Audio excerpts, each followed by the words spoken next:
নমস্কার তোমাদের সকলকে। যেমনটা তোমরা দেখতে পাচ্ছ, এই ভিডিওতে তোমাদের সাথে আমি কথা বলবো আইডিও অর্থাৎ ইন্ডাস্ট্রিয়াল ডেভেলপমেন্ট অফিসার, যার ইন্ডিকেটিভ নোটিফিকেশন বা অ্যাডভার্টাইজমেন্ট গতকালই চলে এসেছে। তোমরা ইতিমধ্যে দেখেছো, আমিও ভিডিও করেছি। তো তারপর থেকে তোমাদের মধ্যে অনেকের প্রশ্ন আছে বিভিন্ন বিষয় নিয়ে, যেরকম বয়স, যোগ্যতা, পরীক্ষা পদ্ধতি। বিশেষ করে শূন্য পদ নিয়ে আমাকে জিজ্ঞাসা করেছো। ঠিক আছে, সিলেবাসের মধ্যে একটা পার্টিকুলার অংশ নিয়ে আমাকে অনেকে বুক রিভিউ করতে বলেছো, আমি সেই প্রসঙ্গে আসছি পরে। এবং বাকি বিষয় যেমন বেতন ইত্যাদি, এই নিয়ে আজকে এই ভিডিওতে আমি কথা বলতে চলেছি। তাহলে ভিডিওটা পুরোটা দেখবে, খুব একটা বড় হবে না। এখানে উল্লেখ করতে চাইবো, তোমরা যারা এখনও আমার এই চ্যানেলটা সাবস্ক্রাইব করোনি অবশ্যই করতে পারো। বুক রিভিউ আমি করে থাকি। তো প্রথমে শুরু করছি বয়স বা এজ দিয়ে। যেমনটা আমরা 2019 সালে যদি অ্যাডভার্টাইজমেন্ট দেখি, তাহলে আমরা যেটা পাচ্ছি যে 21 বছর থেকে 39 বছর অবধি তোমরা এই পরীক্ষায় বসতে পারবে। কাদের জন্যে? যারা আনরিজার্ভড অর্থাৎ জেনারেল ক্যাটাগরির জন্যে। যদি আমরা ধরো ওবিসির কথা বলি, তাহলে আমরা 3 বছর আরেকটু রিল্যাক্সেশন পাবো এই 39 বছরের ওপর। তাহলে সেখানে এটা হয়ে যাচ্ছে তোমার 42। ঠিক আছে। আর যদি আমরা এসসি এসটির কথা বলি, তাহলে সেখানে 5 বছর রিল্যাক্সেশন হবে। তাহলে সেই এই যে 39 যেটা, সেটা হয়ে যাবে 44। বুঝতে পারলাম? এটা হচ্ছে আমাদের বয়স সীমা বা এজ অনুযায়ী কী কোয়ালিফিকেশান থাকছে। 2 নম্বর পয়েন্ট হচ্ছে অ্যাকচুয়াল কোয়ালিফিকেশান কী কী থাকা দরকার। যদি এডুকেশনাল কোয়ালিফিকেশানের কথা বলি, তাহলে একটা ইউনিভার্সিটি ডিগ্রি, যেমনটা বলাই হচ্ছে degree of a recognised university, এটা থাকতে হবে।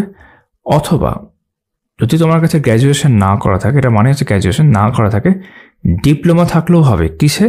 না, ইঞ্জিনিয়ারিং অথবা টেকনোলজিতে।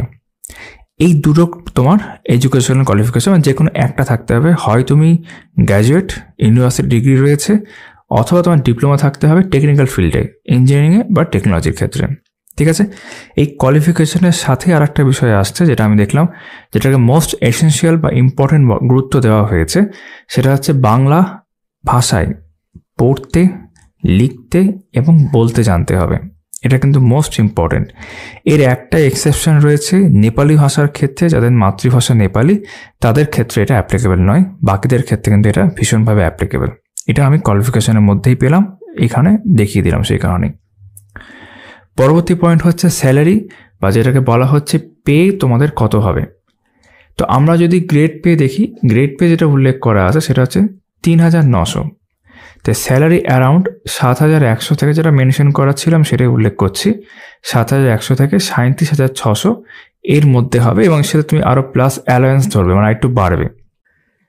এরপর যদি পরবর্তী অংশে চলে যায়, যেটা মোস্ট ইম্পর্টেন্ট বিষয়গুলোর মধ্যে একটা, সেটা হচ্ছে নির্বাচন প্রক্রিয়া বা কটা ধাপে এই পরীক্ষাটা হবে। এই পরীক্ষার ক্ষেত্রে 2টো ধাপ ফলো করা হবে, 2 স্টেপস। প্রথম ধাপ হচ্ছে 100 নম্বরে এমসিকিউ পরীক্ষা হবে, যেখানে 100টাই প্রশ্ন থাকবে এবং প্রত্যেকটা ক্ষেত্রে ইচ হচ্ছে 1 মার্ক, প্রত্যেকটাই হচ্ছে 1 নাম্বার করে। ঠিক আছে। এবং এটা পাস করলে পরের ধাপ হচ্ছে ইন্টারভিউ। তো এই দুটো ধাপে নির্বাচন প্রক্রিয়া বা এই পরীক্ষাটি হতে চলেছে। তার মধ্যে আমরা যদি প্রথম অংশটাকে আরেকটু ভেঙে দেখি, তাহলে এই 100টা এমসিকিউর মধ্যে 75 থাকছে জেনারেল স্টাডিজ, আর বাকি 25টা থাকছে mental ability test and arithmetic. মানে বুঝতেই পারছো, এর মধ্যে বেসিক্যালি অ্যারিথমেটিক এবং তার সাথে রিজনিংয়ের খানিকটা পোর্শন মিলিয়ে থাকছে। এই যে 100 নম্বরের পরীক্ষাটা, এর যদি আমরা ডিউরেশন দেখি, তাহলে ডিউরেশন হচ্ছে কিন্তু এর 1.5 ঘন্টা, 1 hour 30 minutes। 1.5 ঘন্টা তোমরা সময় পাবে। ঠিক আছে। এবং যেমনটা বললাম, এটার প্রত্যেকটা ক্ষেত্রে 1 নাম্বার করে আছে। খুব সম্ভবত নেগেটিভ নেই, খুব সম্ভবত আমি আরেকটু ক্লিয়ার হলে পরে বলতে পারবো। কিন্তু এর যে জেনারেল স্টাডিজটা, সেটা কিন্তু একটু ডিফারেন্ট এক্ষেত্রে। সেটাকে যদি ফার্দার আমরা ব্রেকডাউন করি, যে জেনারেল স্টাডিজের যে সিলেবাস, তার মধ্যে 3টে পোর্শন আমরা মূলত উল্লেখ দেখতে পাচ্ছি। এবং এই যে 3টে পোর্শন, এই 3টে পোর্শন কিন্তু 3টে সাবজেক্টের মতো। এর মধ্যেও আবার কি কি? 1 নম্বর হচ্ছে সায়েন্স। অবশ্যই সায়েন্স এখানে একটা বড় গুরুত্ব পাবে, এটাকে আমরা 1 নম্বর বলতে পারি।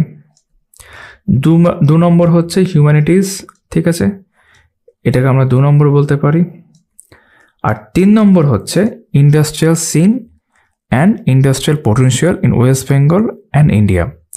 এই যে 3 নম্বরটা, এটা নিয়ে আমাকে গতকাল যখন আমি ভিডিও করেছিলাম এই বিষয়ের ওপর, যে তোমার টেন্টেটিভ নোটিফিকেশন চলে এসেছে বা অ্যাডভার্টাইজমেন্ট চলে এসেছে, আমাকে অনেকে বলেছো এটার কি বই আছে, এবং তোমাদেরকে আমি সেখানে কমেন্টে উত্তরও জানিয়েছি যে আমাকে কলেজ স্ট্রিটে দেখতে হবে যে এই বিষয়ের ওপর, বিশেষ করে এই ইন্ডাস্ট্রিয়াল সিন অ্যান্ড ইন্ডাস্ট্রিয়াল তোমার potential in West Bengal India, এটার উপর কোনো বই আছে কিনা বা এরকম বিষয় আছে কিনা। যদিও আমি আমার অভিজ্ঞতা থেকে তোমাদের বলতে পারি, যেহেতু এর টেন্টেটিভ দিয়ে দিয়েছে, এই সংক্রান্ত কিন্তু বই বাজারে আসবে, অন্তত একটা পাবলিকেশন হলেও বের করবে, একাধিকও বের করতে পারে। এখানে প্রশ্ন আসছে তাহলে ভ্যাকেন্সি কতগুলো আছে, কারণ পাবলিকেশনরাও দেখে যে ভ্যাকেন্সি অনুযায়ী, তবে আমার অনুমান বই আসবে, তখন তোমাদেরকে আমি বুক রিভিউ করে দেখাবই। তো ভ্যাকেন্সি নিয়ে কথা বলা যাক। তো গতকাল তোমরা জানো একটি ডেপুটেশন গিয়েছিল আমাদের কলকাতার পিএসসি অফিসে। তাদের কথা অনুযায়ী, সেক্রেটারি স্যারের সাথে তাদের যে কথা হয়েছে, সেখান থেকে 93 এই সংখ্যাটা উঠে আসছে ভ্যাকেন্সি, এবং বলা হচ্ছে যে 100-র নিচেই থাকবে, মানে এক্স্যাক্টলি 93 না হলেও সেটা 100-র নিচে থাকার সম্ভাবনা আছে, এটা শোনা যাচ্ছে। তো এই ছিল আমার এই ভিডিওর বক্তব্য। আমি আশা করি তোমাদের ভিডিওটা ভালো লাগবে। আমি একটা ইনফরমেটিভ ভিডিও করার চেষ্টা করলাম।